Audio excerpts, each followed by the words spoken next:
এখন সময় দুপুর 12টা 3 মিনিট। আজকে শুক্রবার।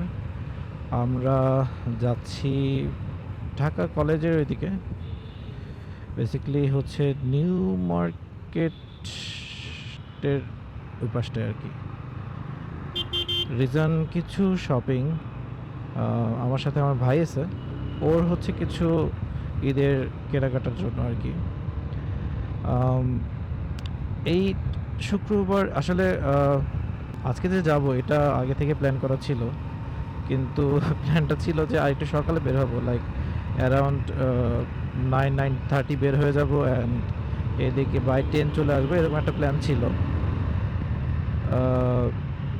কিন্তু এটা হয় না আসলে।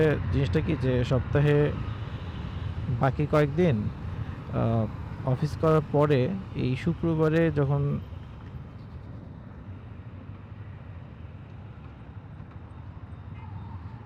মামা পানির মধ্যে তো যাইতেছে, সব ছিটে ছিটে যাইতেছে, তো খেয়াল রাখবো না একটু? তোমার সামনে তো দেখতে পারবো যে পানির জমে আছে নাকি। আমি আসতে চালাচ্ছি, তুমি আসতে চালাও একটু। পুরো রাস্তা তো জমে নাই, একটু যেখানে দেখবা দেখে চালাও। পুরো ভিজে যাইতেছে তো।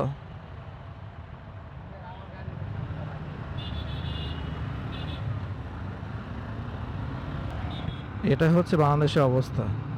মানে দেখতেছে যে বৃষ্টি হয়েছে, রাস্তার মাঝে হচ্ছে পানি জমে আছে, কিন্তু হচ্ছে জোরে চালায় যাবে। অ্যান্ড সেটার কারণে যে আশেপাশে পানি ছিটে যাচ্ছে, এতে মানুষের আসলে অত তোয়াক্কা নাই। আর সিএনজি ভিতরে বসে আছে, তার তো আরও মানে বাইরে দুনিয়া সম্পর্কে কোনো ধারণা নাই যে কী হচ্ছে। এই জিনিসটা আসলে হচ্ছে আমার রেগুলার অফিসে যাওয়া আসার পথে, যেটা হচ্ছে ক্যান্টনমেন্টের মধ্যে একটা সৈনিক ক্লাব থেকে যদি আমি কচুক্ষেতের দিকে যাই, তাহলে হচ্ছে একটা মানে ফার্স্ট সিগনালের ঠিক আগে হচ্ছে একটা জায়গায় বেশ পানি জমে, মানে ভালো রকমের পানি জমে কেন জানি।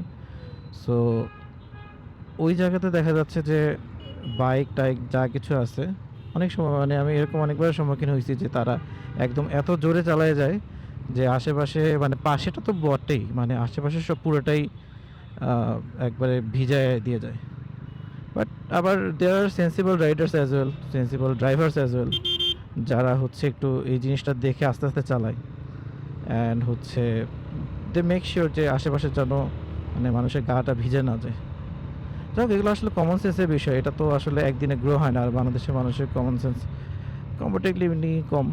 আমি হচ্ছে আমার একটা ভিডিওতে বলতেছিলামও এর আগে, আই থিঙ্ক মেবি 2-3টা ভিডিও আগে বলতেছিলাম যে কেন আসলে আমাদের দেশের মানুষের বিহেভিয়ার এরকম একটু স্যাভেজ প্রকৃতির।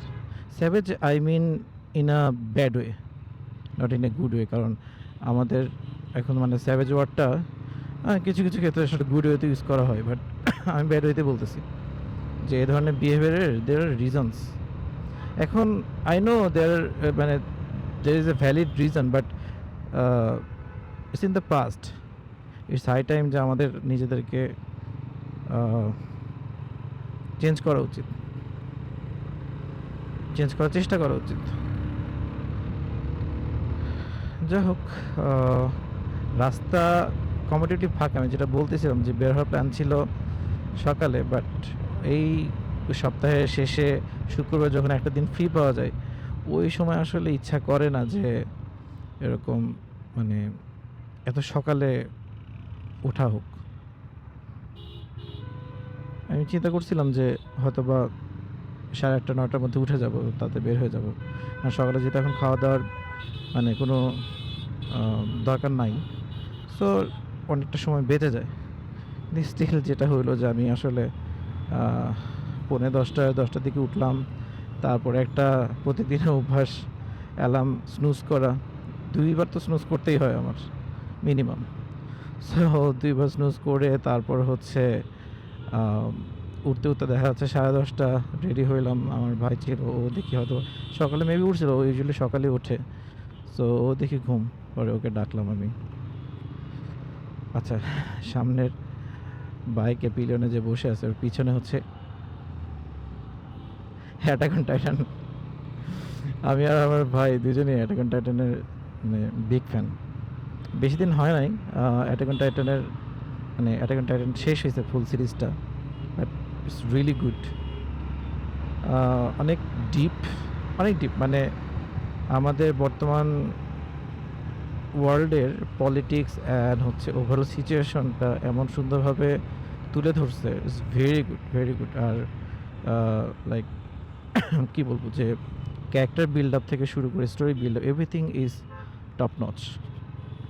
আমি I love anime movies, anime series, but এত দেখা হয় না, টু বি ভেরি অনেস্ট। আমি দেখছি একটু কমই দেখা পড়ছে আর কি, হয়তো বা I don't have the count. But আমার ভাই আবার হচ্ছে বিগ অ্যানিমি ফ্যান। ও লাইক মানে 150-200 সিরিজ তো দেখে ফেলছেই। তো ওর আই বিলিভ যে ওকে যদি আমি বলি যে হচ্ছে ওর টপ 3 না হলে টপ 5 যদি বলি, এর মাঝখানে এওটি বা অ্যাটাক অন টাইটান থাকার কথা, because it's really good. And এখান থেকে মনে হলো যে ইটস এ গুড থিং যখন হচ্ছে নিজের কোনো একটা জিনিস পছন্দ হয়, it could be movie, it could be series, যখন হচ্ছে অন্য কোনো মানুষ ওইটা দেখে, এটা আলোচনার বিষয় থাকে। মানে কিছু কিছু জিনিস ছিল যে আসলে লাইক ডিসকাস করে মজা, লাইক অ্যাটাক অন টাইটান নিয়ে ডিসকাস করে মজা ছিল, যদিও হচ্ছে ওটার মাঙ্গা আগে বের হয়েছে, সো ওটার কাহিনী যারা মাঙ্গা পড়ছে তারা আগে থেকে জানতো। বাট যারা অ্যাকচুয়ালি হচ্ছে সিরিজটাই ফলো করতেছিল, তাদের সাথে হচ্ছে আসলে ডিসকাস করা যায় যে মানে হোয়াট গোনা হ্যাপেন, কী মনে হয়, কার কী মনে হয়। এরকম ঠিক লাস্ট হয়েছিল আই থিঙ্ক গেম অফ থ্রোনসের টাইমে, অবভিয়াসলি বিফোর সিজন 6-এর পরে। মানে to be honest Game of Thrones তো আসলে স্টার্ট হয়েছে বেশ আগে। আচ্ছা, আমি এটা একটু পার হয়ে যাই, তারপর কথা বলি। 4 hours later. যখন ঢাকা কলেজের দিকে যাচ্ছিলাম, মানে সকালে না দুপুরে, তখন মনে হয় সময় ছিল অ্যারাউন্ড 12:30, 12:30 আর একটু আগেই হবে, বা অ্যারাউন্ড 12:30। আর এখন বাজতেছে বিকাল 4:44, অলমোস্ট একটু আগে আসরের আজান দিল। সো মাঝখানে প্রায় 4 ঘন্টা চলে গেছে। অ্যান্ড বলতে গেলে যে এই 4 ঘন্টা জ্যামে ছিলাম। আর জ্যামে ছিলাম অ্যাজ ইন,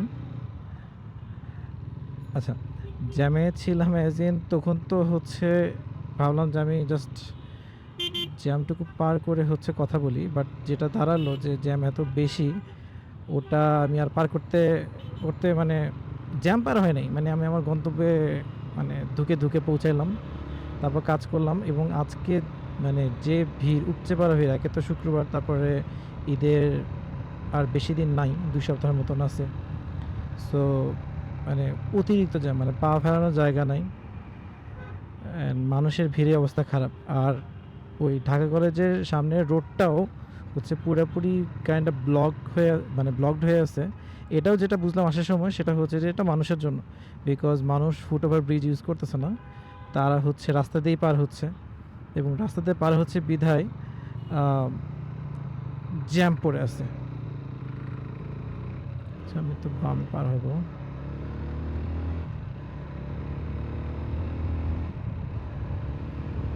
আচ্ছা, তো যাই হোক, অনেকক্ষণই আমি আসার পরেও আমি শাহবাগ দিয়ে আসলাম। সো ওই দিক দিয়েও ব্যাপক ধরনের জ্যাম ছিল, যেখানে আই থিঙ্ক আবার স্টার্ট হবে। এই জায়গায় অবশ্য আমি এক্সপেক্ট করে রাখছি যে এই জায়গায় একটু হলেও জ্যাম খাবো। সো জ্যাম যদি না খাই, ইটস গুড। খাইলেও মেন্টালি প্রিপেয়ার্ড। লাস্ট ভিডিওতে বলতেছিলাম যে আসলে মেন্টাল প্রিপারেশন অনেক বড় বিষয় ঢাকা শহরে চলতে ফিরতে চাইলে। আর তখন আমি অ্যাকচুয়ালি আই থিঙ্ক কথা বলতেছিলাম যে আচ্ছা, I think Game of Thrones নিয়ে কথা বলতেছিলাম যে সিজন 6 যখন শেষ হলো, ওই সময় যে ওভারঅল হাইপটা ছিল, অ্যান্ড মানে দেখা যাচ্ছে যে পরের সিজন আসা আগ পর্যন্ত মানে ফ্রেন্ডরাও, তখন ভার্সিটিতে পড়তাম, ফ্রেন্ডরাও গল্প গুজব যে কী হতে পারে, বিভিন্ন জনের বিভিন্ন ধরনের theory. So it was fun.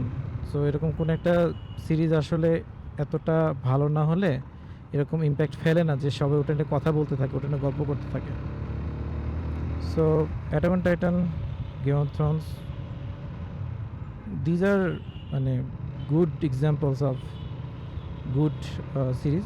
But Game of Thrones overall যদি বলি, না, অ্যাকচুয়ালি না, সিজন 6 পর্যন্ত, বিকজ সিজন 6 পর্যন্তই হচ্ছে বইটাকে ফলো করছে, বইয়ের যেভাবে কাহিনী আছে সেভাবে আগায় নিয়ে গেছে, বাট তারপরে তো হচ্ছে মানে এটা হচ্ছে জর্জ আর মার্টিনের যে স্টোরি সেটা তো আর হচ্ছে ফলো করা হয় নাই। সো যেহেতু ফলো করা হয় নাই, সো তারপর থেকেই এটা বাজে হওয়া শুরু করছে, অ্যান্ড বাজে হইতে হইতে অন্য লেভেলে বাজে হয়ে গেছে আর কি। And to be very honest, season 6 পর্যন্ত আসলে অনেক মানুষকে জিজ্ঞেস করলে বলতো যে গেম অফ থ্রোনস তার ফেভারিট আর one of the favourite TV series, কিন্তু যখন সিজন 7 আর 8 বের করলো তারপর আই ডোন্ট থিঙ্ক যে খুব বেশি একটা মানুষ হচ্ছে তাদের টপ লিস্টে রাখছে। আমি যদি জাস্ট সিগন্যালে দাঁড়ায় হচ্ছে যত সব বাইক পার হচ্ছে তাদেরকে অবজার্ভ করি, তাহলে কিন্তু দেখা যায় যে আসলে কত মানুষ সার্টিফাইড হেলমেট পরছে এবং কত মানুষ পরে নাই। মানে মেজরিটি হচ্ছে সার্টিফাইড হেলমেট পরে না, বাটি মাথায় দিয়ে আছে, অ্যান্ড এগুলোর আসলে কোনো প্রোটেকশন নাই, মানে নাই বলতে একদমই নাই। অ্যান্ড গতকালকেই হচ্ছে দেখতেছিলাম যে আই থিঙ্ক কুড়িল ফ্লাইওভার ওখানে একটা অ্যাক্সিডেন্ট হয়েছে, বাইক অ্যাক্সিডেন্ট, অ্যান্ড হচ্ছে একদমই মানে স্পট ডেড যিনি ছিলেন। যাক, এটাই বলতেছিলাম যে আমরা যদি একটু অবজার্ভ করি হচ্ছে যত মানুষ যা আশা করতেছে সব জায়গায় কিন্তু হচ্ছে আমরা দেখতে পারি যে আনসার্টিফাইড হেলমেট ইউজটা বেশি। এই যে পাশে যাচ্ছে এই নিয়ম, and half face is bad to be very honest. আমিও একটা সময় অনেকদিন হাফ ফেস ইউজ করতাম, was kinda good quality, but still মানে I am not part of that thing. And দেখি ইনশাল্লাহ হচ্ছে আই ডোন্ট নো, কিছু প্ল্যান সামনে আছে। সো এবার ঈদের সময়টা গেলে কিছু জিনিস আসলে লাইফের ব্যাপারে ফাইনালাইজ করা পসিবল হবে, কিছু মেজর ডিসিশন নেওয়া দরকার। তো যাই হোক, ওগুলোর উপরে বেস করে হচ্ছে আমি আমার বাইকে ওভারঅল আর স্পেন্ড করবো কি না এটাও টু সাম এক্সটেন্ট ডিপেন্ড করতেছে। সো দেখা যাক, যদি সব কিছু ঠিকঠাক থাকে তাহলে বাইকের অনেক মডিফিকেশন বাকি, অনেক অ্যাক্সেসরিজ কেনা বাকি, যেগুলো আমার মানে ইচ্ছা সব। এমনি নেসেসিটি তো ইজ ফাইন, মানে চলতেছে আলহামদুলিল্লাহ, বাট একটা গুড হেলমেট নেওয়ার ইচ্ছা আছে আমার। সো ওইটা একটা। তারপর হচ্ছে বাইকের কিছু মডিফিকেশন আরও বাকি আছে, লাইক আমার স্টিকার করার ইচ্ছা ছিল, সো স্টিকারটা করা হয় নাই এখনও। তারপর হচ্ছে আমি কয়েকদিন ধরে বেশ চিন্তা করতেছি যে বাইকের রিমটা কালার করব। আই নো ইউজুয়ালি হচ্ছে আমি কখনো রিম কালার করার বিষয়টা জীবনে ভাবি নাই, বাট ইদানিং ভাবতেছি যে আমার বাইকটা যেহেতু ব্ল্যাক বাইক, এটার সাথে যদি হচ্ছে বিভিন্ন জায়গায় একটু হোয়াইটটা দেওয়া যায়, ইউজ করা যায়, তাহলে ইট উইল লুক গুড। আসলে ব্ল্যাক অ্যান্ড হোয়াইটের কম্বিনেশন বেশ ভালো লাগে। এই জায়গায় আবার সিগন্যাল। আমি আর হচ্ছে বেশিক্ষণ কথা বলবো না, কারণ একে তো অনেক আগে বের হয়েছি, এরপরে হচ্ছে নামাজ পড়লাম, তারপর থেকে তো বলতে গেলে মানে পুরো দুপুরে পাটটুকু দৌড়াদৌড়ি মধ্যে দিয়ে গেল, মানে গলা একদম আমার শুকিয়ে গেছে। আর এখন টু বি অনেস্ট কয়দিন আগে তো আমি একদমই কথাবার্তাও বলতে পারতেছিলাম না, সেখানে এখন একটু কথা বলতেছি, বাট গলা শুকিয়ে যাওয়ার কারণে একদম একটু জোর দিয়ে কথা বলা লাগতেছে। এই তো আমি দেখি বাসার যাওয়ার জন্য, বাসার পথে কিছু ইফতারি কেনা দরকার ছিল, সেটা আমি এই জন্য ভাবতেছিলাম যে ওইদিকে এত লেট হচ্ছে, আমি ওই দিক থেকে কিনে ফেলি। সো ওই দিক থেকে কিনে ফেলছি। তো আমার পিছনে ভাই আছে, ওর হাতে। এটা একটা সমস্যা এই বাইকের, যে যদি হচ্ছে এই যে এই হ্যান্ডগার্ডটা, এটা অনেক useful to be very honest. এই হ্যান্ডগার্ডটা অনেক ইউজফুল, মানে আমার লাইফে একটা মাত্র অ্যাক্সিডেন্ট যেটা ছিল সেটা আসলে হতো না যদি হ্যান্ডগার্ডটা ওই বাইকে থাকতো। আমার হাতে এই হাতের এই আঙুলটা ভেঙে গেছিলো। যাই হোক, যেটা বলতেছিলাম যে এই হ্যান্ডগার্ডটা লাগানোর কারণে আমি আসলে কোনো ছোটোখাটো জিনিস হচ্ছে অনেক সময় আমরা হাতের এই হ্যান্ডেলের সাথে নেই পলিথিন বা কোনো কিছু ছোটোখাটো কোনো প্যাক, সেটা আমি নিতে পারি না। আমার একমাত্র উপায় থাকে যে এই জায়গাটাতে না, which is not good, because ওখান থেকে পড়ে যাওয়ার সম্ভাবনা থাকে। আর এই তো এটাও হচ্ছে চিন্তা করতেছেন যে পিছনে আমার বাইকের পিছনে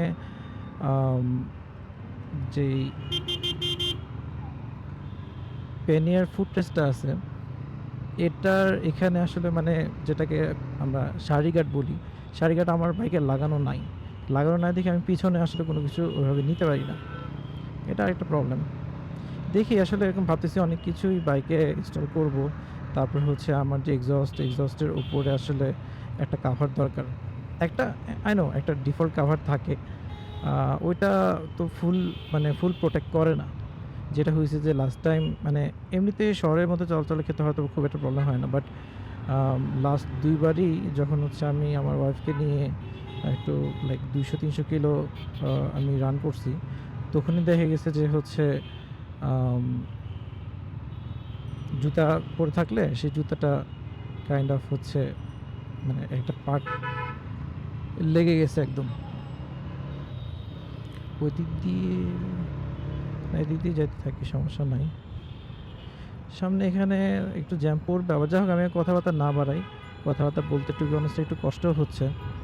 উম ও ভালো কথা। তরমুজ দেখে মনে হলো যে আজকে আ তরমুজ তো সারা জীবন আমি পিস কিনছি। বাট গত ২-৩ বছর যাবত হচ্ছে কেজিতে বিক্রি করা শুরু করছে। তারপরেও কেজিতে আমি গত বছর মনে হয় সবথেকে কম ৳৩০ কেজিতে কিনছি। সো ৬-৭ কেজি হইলেও দেখা যাচ্ছে যে অ্যারাউন্ড ৳২০০ তে একটা বড় সাইজের আ তরমুজ কিনতে পারছি। কিন্তু এবার যেটা দেখা যাচ্ছে যে শুরু হইছে ৳৮০ কেজি এবং ৳৮০ কেজিতে আমি এবার একটা কিনছি আম জাস্ট বিকজ আমার পছন্দ, আমার ওয়াইফের পছন্দ আর হচ্ছে আম লাইক সিজনে ফার্স্ট নামলো। এইজন্যে ভাবছিলাম যে কিনি। বাট অবভিয়াসলি মানে অল্প একটু ছোট একটা তরমুজ আমি কিনছিলাম অলমোস্ট ৳৫০০ দিয়ে। আজকে হচ্ছে জিজ্ঞেস করলাম আমি কিছু ফ্রুটস কিনলাম। ফ্রুটস কেনার সময় হচ্ছে পাশে ওখানে তরমুজ ছিল। জিজ্ঞেস করলাম যে, "কত টাকা কেজি এখন চলে?" তো বলতেছে যে, "ভাই এখন তো কেজি আমরা আর বেচি না, আমরা পিস বেচি।" মানে বিকজ হচ্ছে যে বাংলাদেশে হচ্ছে রিসেন্ট টাইমে যেভাবে হচ্ছে তরমুজ মানে মানুষ তরমুজ বয়কটের ডাক দিছিল, আ ওরা কাইন্ড অফ একটু প্রেশারে পড়েই হচ্ছে পিস করে বিক্রি করা শুরু করছে, কেজিতে না। ও নিজেই বলতেছে, "ভাই কেজিতে বিক্রি করলে তো এখন পুলিশ এসে আমাকে ধরে নিয়ে যাবে।" এই হচ্ছে অবস্থা বাংলাদেশের মানুষজন লাভ করতে আমি তরমুজ কিনতাম। তরমুজ আসলে খুব, খুব মানে মজার একটা ফ্রুট। কিন্তু সমস্যা হচ্ছে যে যেখানে দাম করছিলাম ওখান থেকে মানে এতদূর আমার নিয়ে আসা ঝামেলা হতো। দেখি বাসার আশেপাশে অনেক জায়গায় পাওয়া যায় বাট নট সিউর। আমার ভাই বলতেছিল যে বাসার আশেপাশে যেগুলো পাওয়া যায় সেগুলোকে আদৌ পিসে বিক্রি করে নাকি এগুলো এখনো কেজিতে বিক্রি করতেছে। এটাও দেখার বিষয়। দেখি যদি পিসে পাই তাহলে হয়তোবা কিনে নিয়ে যাবো। উম যাই হোক এটা জ্যামের মধ্যে কথা বলতে ভাল লাগে না, বিরক্তও লাগে। আমি অফ যাই ফর টুডে। অন্য একদিন কথা বলব ইনশাআল্লাহ। Bye, by.